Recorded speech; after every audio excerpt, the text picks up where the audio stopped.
আমরা আশা করি যে বাংলাদেশ একটি দুর্নীতিমুক্ত দেশ হবে, বাংলাদেশ একটি সন্ত্রাসমুক্ত দেশ হবে, বাংলাদেশ একটি মাদকমুক্ত দেশ হবে।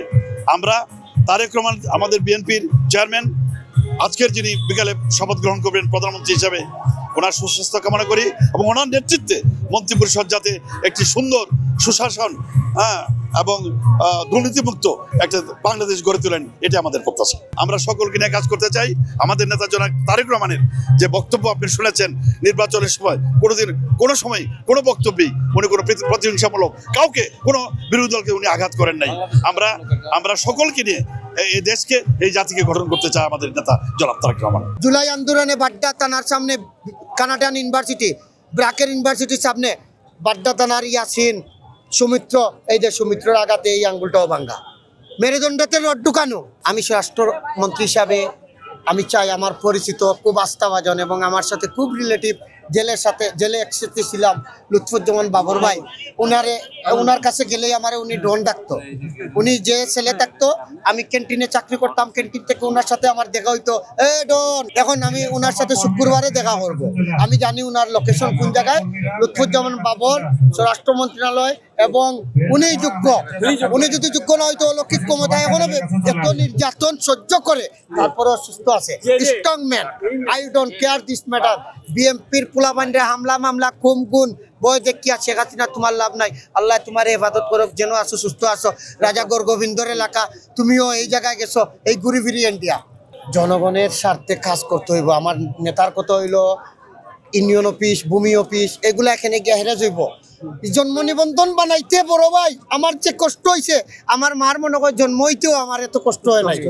এর চুদনেন পং পং একটা বুল লাগাইয়া দিছে, এখন আমার পাসপোর্ট হয় না। কই আবার যা গেলাম, কয় তোর নাম তারেক, হইয়া গেছে বাতেন। এরে বাবা, এই টেকা দিতে দিতে আমি রাস্তার ফকির হইয়া গেছি।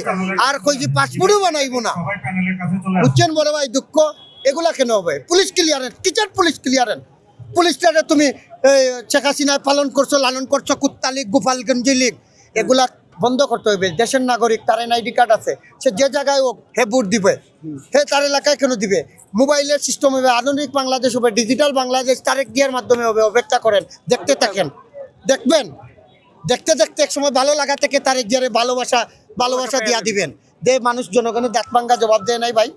শেখ হাসিনা কই গোরগোবিন্দের মতো পালাইছে, অত্যাচারীরা পালায়। আর যারা দেশের জনগণের জন্য কাজ করে ওরা কখনো পালায় না। আমাদের নেত্রী পালাইছে, আমাদের নেত্রা পালাইছে। জিয়াউর রহমানকে গুল্লি করিয়া চিটাগাং মারা হয়েছে। নেত্রী কইছে এই দেশ ছাড়িয়া আমি যাব না, এই দেশই আমার ঠিকানা। আমার নেতা আইছে, আমার নেত্রী জায়গায় মারা গেছে, আমরা দল ক্ষমতায় ফিরিয়া পাইছি। আমিও শেখ হাসিনার রোগে আক্রান্ত হইয়া 16 বছর উগান্ডাতে ছিলাম। এখন আমিও ফিরিয়ে আইছি। আমার নেতার কাছে আবেদন, আমার নেতা ইলিয়াস আলীকে ফিরিয়ে আনতে হবে। আর এই যে নেতা কর্মীর মামলাগুলা, ওগুলা আওয়ামী লীগের আমলের সব মামলা খারিজ করিয়া দিতে হবে। ওদের পাসপোর্ট, এনআইডি কার্ড, একটা সবাই সমস্যা, কেউ কইতে পারে না, কিছু কিছু কথা আছে কোয়া যায় না, বুঝে নিতে হইব। আর এই নেতাগুলা, এই যে কিছু কিছু নেতা আছে খেতা উড়িয়া এসির ভিতরে থাকে, ওগুলার খালি লাঠি দিয়া, সরিষার তেল দিয়া, এই যে খাটি দিয়ে আছে না, এগুলা দিয়ে মারবেন। নেতার দরকার নাই, খালি কর্মী হইয়া সাধারণ জনগণের মধ্যে কাজ করেন।